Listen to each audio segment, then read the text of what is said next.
Magandang gabi po sa inyong lahat.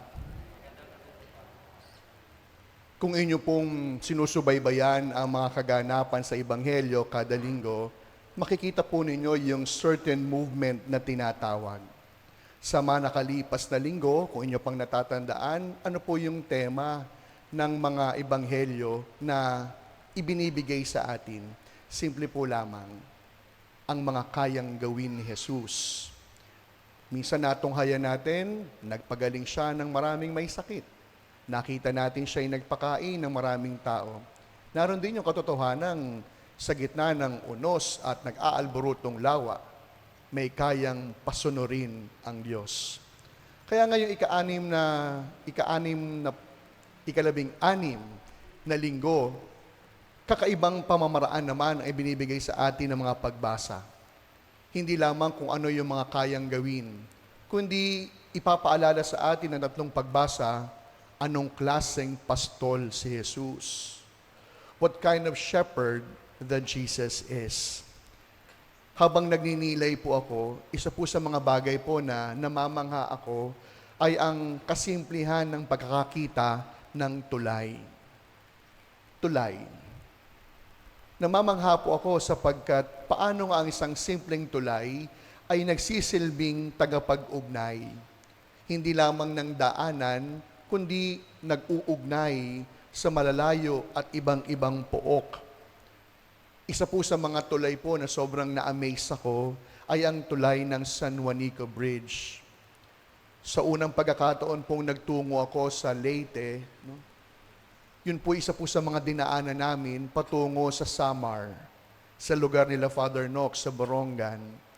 At ni-research ko po yung tulay sapagkat napakahaba. Abay mantakin po ninyo, yung palang tulay ng San Juanico, sa haba nito, kaya niyang pag-ugnayin ang malayong pulo ng Leyte at Samar.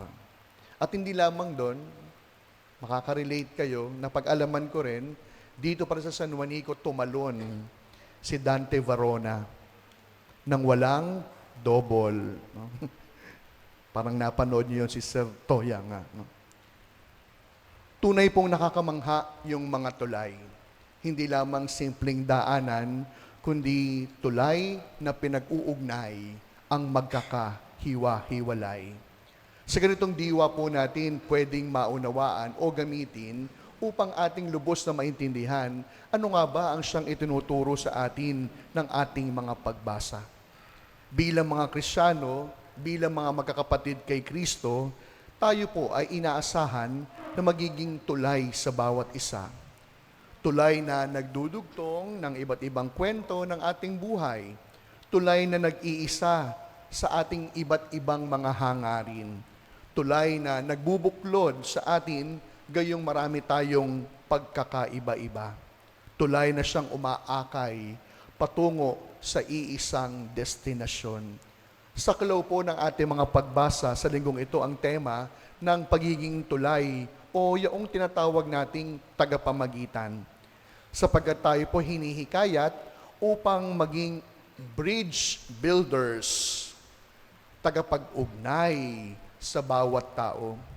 At isa po sa mga saying na aking naalala habang naghahanda ng aking homilya, ang sabi, people are lonely because they build walls instead of bridges. Isa daw po sa mga sanhi ng ating kalungkutan ay sa halip na magtayo ng tulay, lumilikha tayo ng mga pader. Mga pader na naghihiwalay, mga pader na siyang nagpapalayo sa atin. May mga tao ra po na bagamat magkakasama ay parang watak-watak. Sapagkat may mga harang, may mga dingding na malimit nating ginagamit sa halip na tayo gumawa ng mga tulay na magdurugtong at mag-uugnay sa atin. People are lonely because they build walls instead of bridges. And that is why, because of that, life has drastically changed. Look at the walls. Look at the fences that we build today. Nag-iba na po yung ating buhay. Matataas yung mga bakod na halos lahat na po ng sambahayan maswerte tayo dito sa Peña Francia. Wala pong masyadong matataas na mga gate. Wala pong mga matataas na mga bakod na siyang maghihiwalay sa atin. Kaya nga po, ngayong gabing ito po yung isang paalala at paanyaya sa atin. If we truly want to be happy, let us build bridges instead of walls. And life will totally be changed if bridge will be built.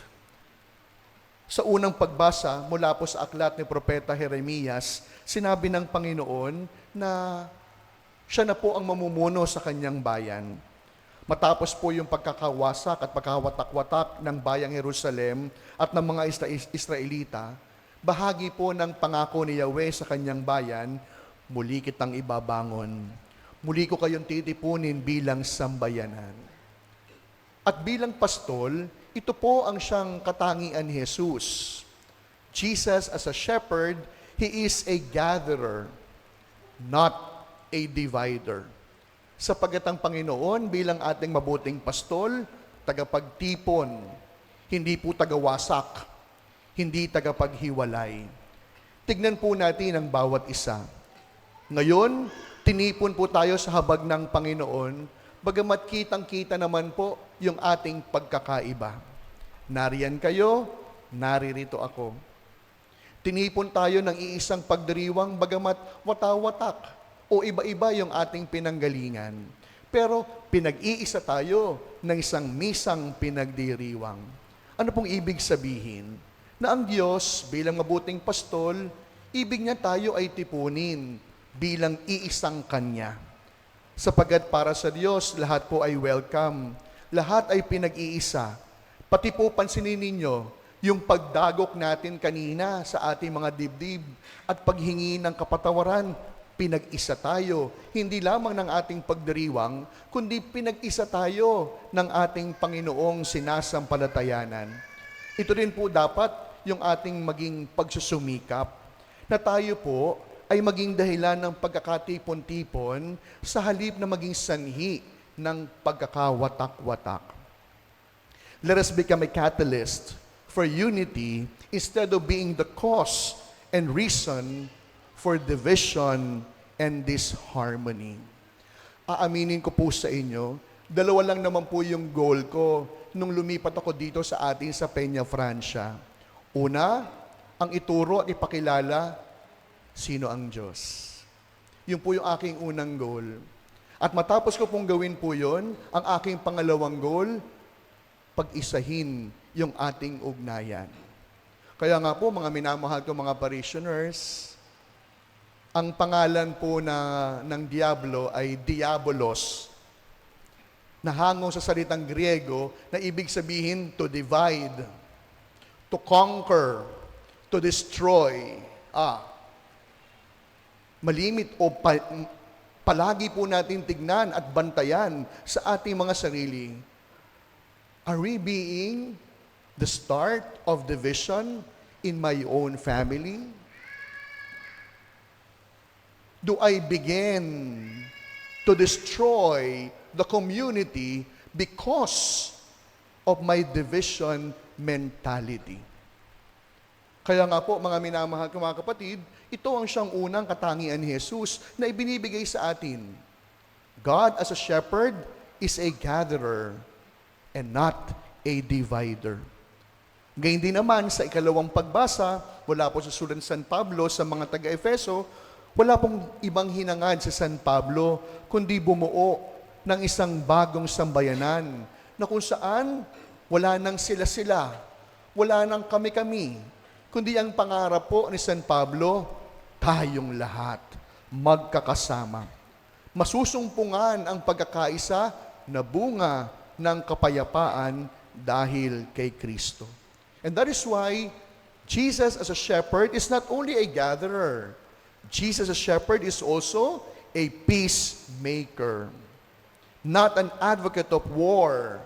Not an advocate of division.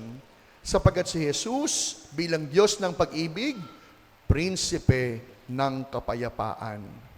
That is why, my dear friends, when we say peace, ito hindi lamang simpleng walang away. May mga tao pong ganon, sasabihin, huwag mo nang pansinin yan para walang gulo. Naku, huwag mo na siyang sabihan, baka makag-away pa kayo. No. But the peace that Jesus brings is peace that is rooted in truth and justice. Maling-mali po yung katotohanan na sasabihin natin, para walang away, huwag mo na lang sasabihan. O para walang gulo, tumahimik na lamang tayo. Hindi. Buong buhay po ni Jesus, lagi po siya napapatrobol sapagkat lagi po niyang pinaninindigan ano ang dapat at tama. May mga taong gusto lamang maging tahimik sapagkat ayaw po nilang masangkot sa isang bagay na mahalaga. Kaya ang gagawin nila, magsasawalang kibo na lamang. Wala na lamang sasabihin, ika nga, para walang gulo na siyang pagsisimulan. Pero hindi po ito ang kapayapaang bunga ng pagiging pastol ni Jesus. Hindi po yung kapayapaang bunga ng scratch my back and I will scratch yours. Nausapan kundi ang kapayapaang nagbubukal sa dalisay at makatotohanang ugnayan. Kaya alam ninyo, hindi naman po lingis sa aking kaalaman, marahil dahil ako po ay straight to the point, ako po ay tagang magpapaalala, hindi lamang ng akin tungkulin, kundi ng dapat gampanin. May mga tao po tagang minsan, hindi po matutuwa sapagkat sila'y itinama ko. May mga pagkakataon po na hindi nila magugustuhan yung aking paalala.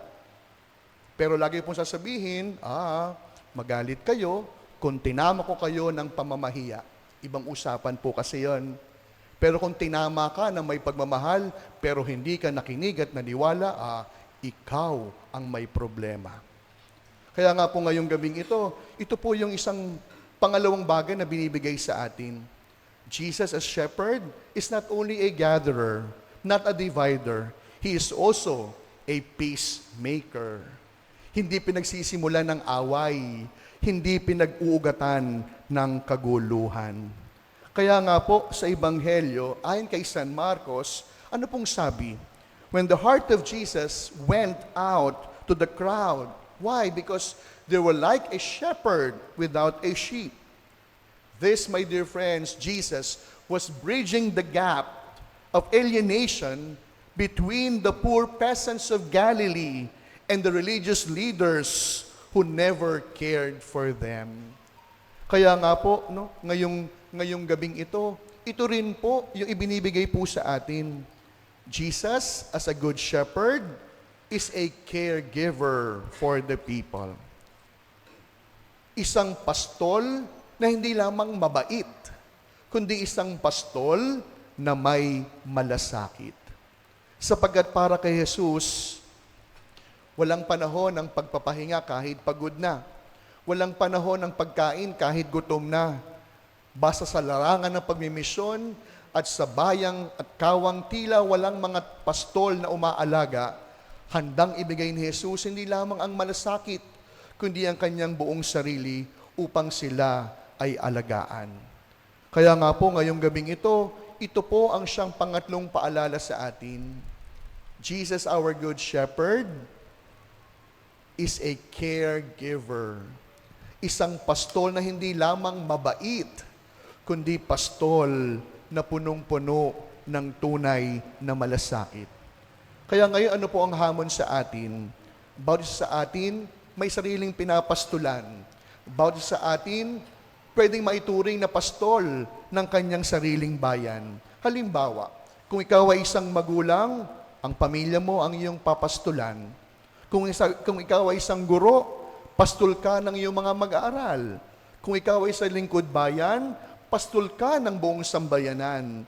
Kung ikaw ay isang doktor, pastol ka ng mga may karamdaman. Kung ikaw ay isang tindero o tindera, pastol ka ng iyong mga suki at mamimili. Kaya sa pagpapatuloy po ng ating pagdiriwang, alam na nating mabuti si Jesus bilang ating pastol. Pero ngayon, ang hamon sa atin bilang ating pastol din sa ating sariling pamilya, pastol din sa ating sariling pamayanan, maging kagaya ni Jesus. Una, ang pastol na nangangalaga. Hindi lamang mabait, kundi pastol na may malasakit.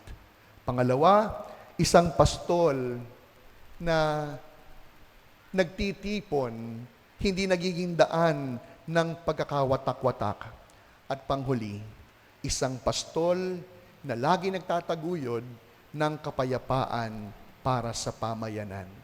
Sa pagpapatuloy po ng ating pagdiriwang, yun po yung ating biyayang hilingin. Nang sa gayon, hindi na muli pang mangyari kung noong naganap sa unang pagbasa. Magagalit ang Diyos, maghahanap ng ibang pastol, sapagkat hindi natin natupad ang ating tungkulin bilang maging mabuting pastol sa ating sariling kawan natin.